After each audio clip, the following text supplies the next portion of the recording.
I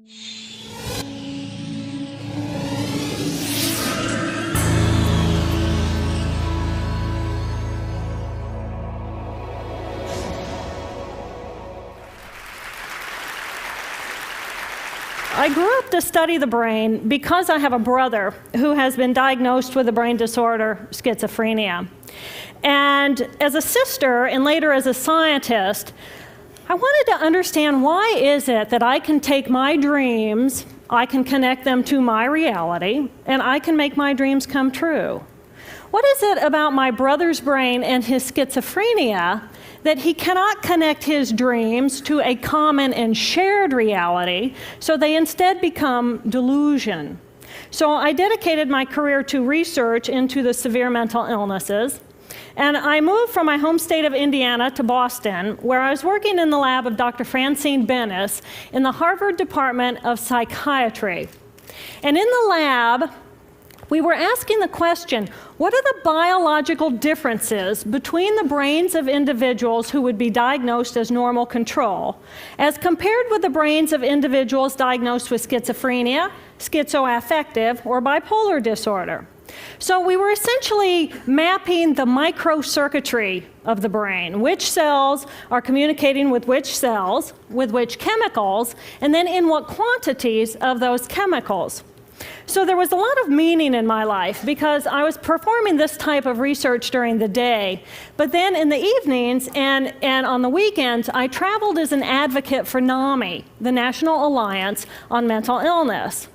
But on the morning of December 10, 1996, I woke up to discover that I had a brain disorder of my own.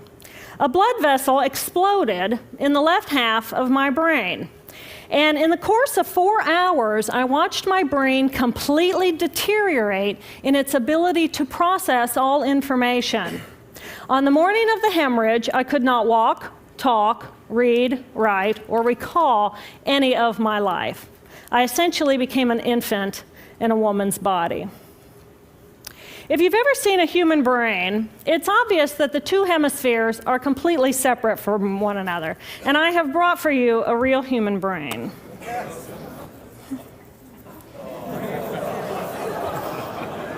Thank you. So this is a real human brain. This is the front of the brain, the back of the brain with the spinal cord hanging down. And this is how it would be positioned inside of my head. And when you look at the brain, it's obvious that the two cerebral cortices are completely separate from one another. For those of you who understand computers, our right hemisphere functions like a parallel processor, while our left hemisphere functions like a serial processor. The two hemispheres do communicate with one another through the corpus callosum, which is made up of some 300 million axonal fibers. But other than that, the two hemispheres are completely separate. Because they process information differently, each of our hemispheres think about different things, they care about different things, and dare I say, they have very different personalities. Excuse me. Thank you. It's been a joy. Our right human hemisphere is all about this present moment. It's all about right here, right now. Our right hemisphere, it thinks in pictures, and it learns kinesthetically through the movement of our bodies. Information in the form of energy streams in simultaneously through all of our sensory systems, and then it explodes into this enormous collage of what this present moment looks like, what this present moment smells like and tastes like, what it feels like, and what it sounds like. I am an energy being connected to the energy all around me through the consciousness of my right hemisphere.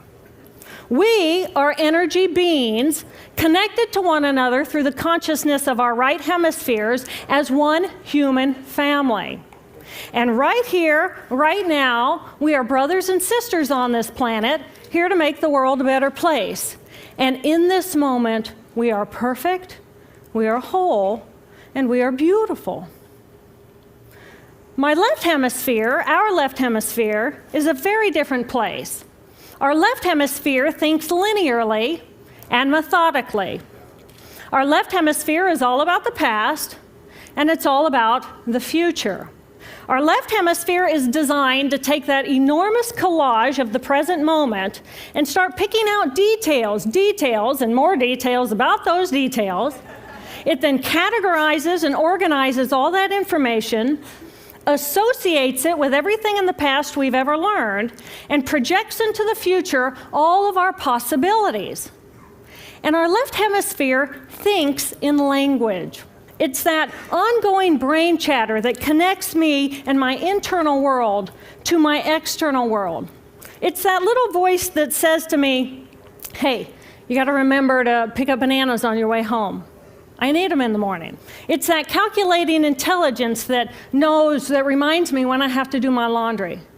But perhaps most important, it's that little voice that says to me, I am.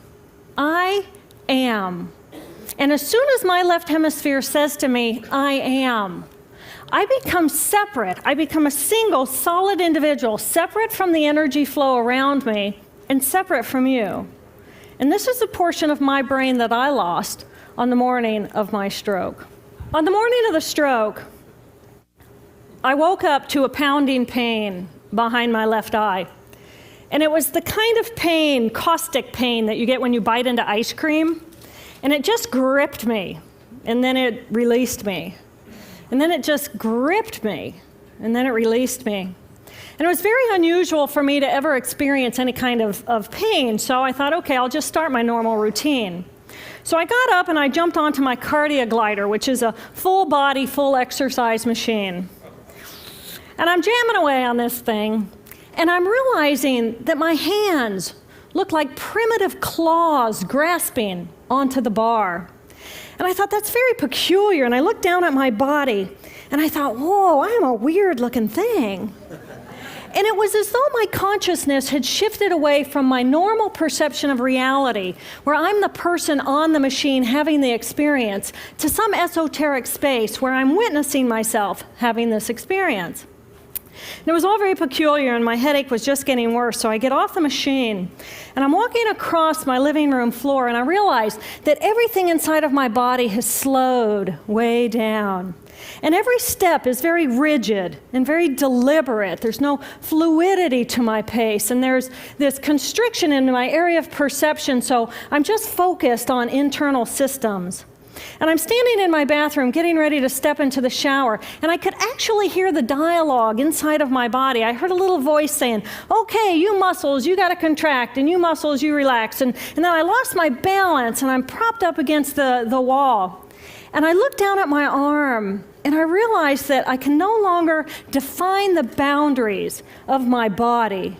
I can't define where I begin and where I end, because the atoms and the molecules of my arm blended with the atoms and molecules of the wall. And all I could detect was this energy. And I'm asking myself, what is wrong with me? What is going on? And in that moment, my brain chatter, my left hemisphere brain chatter, went totally silent. Just like someone took a remote control and pushed the mute button, total silence. And at first I was shocked to find myself inside of a silent mind. But then I was immediately captivated by the magnificence of the energy around me. And because I could no longer identify the boundaries of my body, I felt enormous and expansive. I felt at one with all the energy that was, and it was beautiful there. And then all of a sudden, my left hemisphere comes back online, and it says to me, hey, we got a problem, we got to get some help. And I'm going, oh, I got a problem. So it's like, okay, I got a problem. But then I immediately drifted right back out into the consciousness, and I affectionately refer to this space as La La Land. But it was beautiful there. Imagine what it would be like to be totally disconnected from your brain chatter that connects you to the external world. So here I am in this space, and my job and any stress related to my job, it was gone.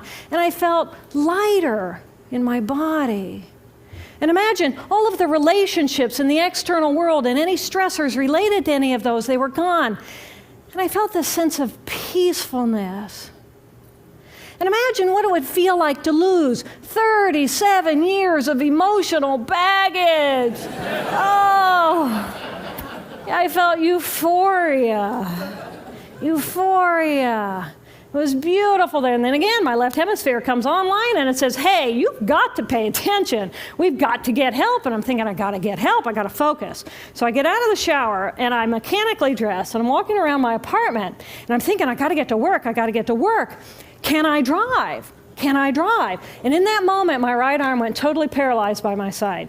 Then I realized, oh my gosh, I'm having a stroke. I'm having a stroke. And then the next thing my brain says to me is, wow, this is so cool. This is so cool. How many brain scientists have the opportunity to study their own brain from the inside out? And then it crosses my mind, but I'm a very busy woman. I don't have time for a stroke. It's like, okay, I can't stop the stroke from happening, so I'll do this for a week or two, and then I'll get back to my routine. Okay, so I got to call help. I got to call work. I couldn't remember the number at work. So I remembered in my office I had a business card with my number on it. So I go into my business room. I pull out a 3-inch stack of business cards. And I'm looking at the card on top. And even though I could see clearly in my mind's eye what my business card looked like, I couldn't tell if this was my card or not, because all I could see were pixels. And the pixels of the words blended with the pixels of the background and the pixels of the symbols, and I just couldn't tell. And then I would wait for what I call a wave of clarity. And in that moment, I would be able to reattach to normal reality. And I could tell, that's not the card, that's not the card, that's not the card. It took me 45 minutes to get 1 inch down inside of that stack of cards. In the meantime, for 45 minutes, the hemorrhage is getting bigger in my left hemisphere. I do not understand numbers. I do not understand a telephone, but it's the only plan I have. So I take the foam pad and I put it right here. I take the business card, I put it right here, and I'm matching the shape of the squiggles on the card to the shape of the squiggles on the foam pad. But then I would drift back out into la la land and not remember if when I come back if I'd already dialed those numbers. So I had to wield my paralyzed arm like a stump and cover the numbers as I went along and push them so that as I would come back to normal reality, I'd be able to tell, yes, I've already dialed that number. Eventually, the whole number gets dialed, and I'm listening to the phone, and my colleague picks up the phone, and he says to me, and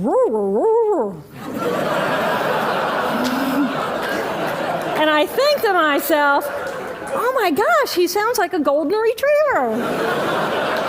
And so I say to him, clear in my mind, I say to him, this is Jill, I need help. And what comes out of my voice is, and I think, oh my gosh, I sound like a golden retriever. So I didn't know that I couldn't speak or understand language until I tried. So he recognizes that I need help, and he gets me help. And a little while later, I'm riding in an ambulance from one hospital across Boston to Mass General Hospital. And I curl up into a little fetal ball. And just like a balloon with the last bit of air just right out of the balloon, I just felt my energy lift and I felt my spirit surrender. And in that moment, I knew that I was no longer the choreographer of my life. And either the doctors rescue my body and give me a second chance at life, or this was perhaps my moment of transition. When I woke later that afternoon, I was shocked to discover that I was still alive. When I felt my spirit surrender, I said goodbye to my life, and my mind was now suspended between two very opposite planes of reality. Stimulation coming in through my sensory systems felt like pure pain. Light burned my brain like wildfire, and sounds were so loud and chaotic that I could not pick a voice out from the background noise, and I just wanted to escape. Because I could not identify the position of my body in space, I felt enormous and expansive. like a genie just liberated from her bottle. And my spirit soared free like a great whale gliding through a sea of silent euphoria. Nirvana. I found nirvana. And I remember thinking there's no way I would ever be able to squeeze the enormousness of myself back inside this tiny little body. But then I realized, but I'm still alive. I'm still alive, and I have found nirvana. And if I have found nirvana and I'm still alive, then everyone who is alive can find nirvana. And I pictured a world filled with beautiful, peaceful, compassionate, loving people who knew that they could come to this space at any time and that they could purposely choose to step to the right of their left hemispheres and find this peace. And then I realized what a tremendous gift this experience could be. What a stroke of insight this could be to how we live our lives. And it motivated me to recover. 2.5 weeks after the hemorrhage, the surgeons went in and they removed a blood clot the size of a golf ball that was pushing on my language centers. Here I am with my mama, who's a true angel in my life. It took me 8 years to completely recover. So, who are we? We are the life force power of the universe with manual dexterity and 2 cognitive minds. And we have the power to choose moment by moment who and how we want to be in the world. Right here, right now, I can step into the consciousness of my right hemisphere where I am the life force power of the universe. I am the life force power of the 50 trillion beautiful molecular geniuses that make up my form, at one with all that is. Or I can choose to step into the consciousness of my left hemisphere, where I become a single individual, a solid, separate from the flow, separate from you. I am Dr. Jill Bolte Taylor, intellectual, neuroanatomist. These are the we inside of me. Which would you choose? Which do you choose? And when? I believe that the more time we spend choosing to run the deep inner peace circuitry of our right hemispheres, the more peace we will project into the world, and the more peaceful our planet will be. And I thought that was an idea worth spreading. Thank you.